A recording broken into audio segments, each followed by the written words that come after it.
ইউসুফ আলাইহিস সালাম তিনি তো ধর্ষণ করেন নাই, অথচ মিথ্যা ধর্ষণের মামলা দিয়েছিল। জুলেখা তার প্রেমে পড়েছিল। জানালা দরজা সবকিছু বন্ধ করে আল্লাহ নবী ইউসুফ আলাইহিস সালামকে বললেন, ইউসুফ আমি তোমার জন্য পাগল, তুমি আমার সঙ্গে প্রেম নিবেদন করো। ইউসুফ আলাইহিস সালাম আমার ভাইয়ের, আমার বন্ধুগণ, তিনি চোখের পানিগুলো ফেলে উপরের দিকে আল্লাহ তাআলার কাছে তিনি পানাহ যাচ্ছেন।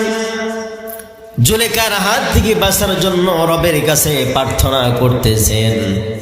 আমার ভাইয়ের, আল্লাহ সুবহানাহু ওয়া তাআলা আল্লাহ নবীর কথা শুনলেন। ইউসুফ আলাইহিস সালাম তিনি দৌড় দিলেন, সামনের দিকে আগালেন, আর জুলেখার সমস্ত তালাবদ্ধ দরজাগুলো আল্লাহ তাআলা কুদরত খুলের ব্যবস্থা করে দিয়েছে।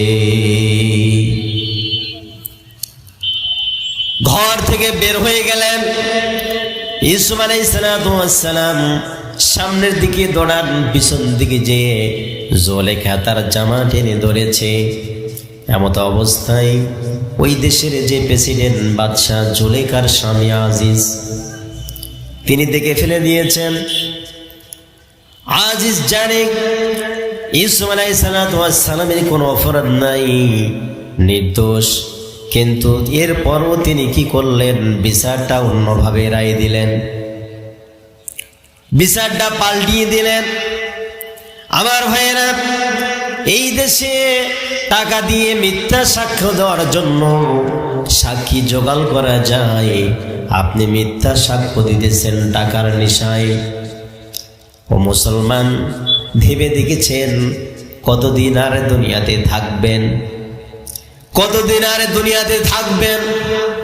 আমার আল্লাহ সুবহানাহু ওয়া তাআলা এই সূরা বুরুজের মধ্যে তিনি সুন্দরভাবে তামাম দুনিয়ার মানুষদেরকে ডেকে বলছেন, তোমরা কষ্ট দিও না, মুসলমানদেরকে অযথাই কষ্ট দিও না, জেলের মধ্যে পড়ো না।